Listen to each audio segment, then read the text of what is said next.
there, it's Dr. Judith Briles, your book shepherd, and I've got a tip for you to write better content, to include things that maybe you hadn't thought about.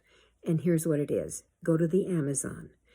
Look at best-selling books in your genre and look at the reviews. The reviews you're looking for are not the 5-star, the 4-star, or the 3-star. You're looking for the 1 and 2 stars.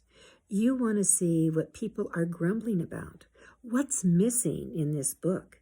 They may love all kinds of things the author did, but there was key components that they didn't choose.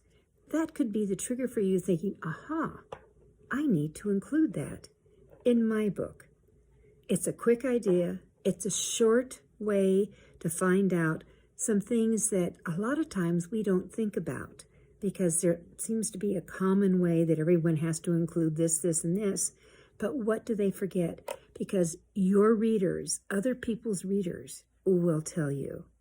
This is Judith Briles. Please make sure you follow me on my Twitter account, My Book Shepherd. Listen to my podcast, Author You, Your Guide to Book Publishing, which you can click on right here on the YouTube station. And make sure you subscribe to my newsletter that comes out every Friday. It's a very shorty. Make sure you subscribe. And that would be at paper.li/Judith Briles. We'll see you next time.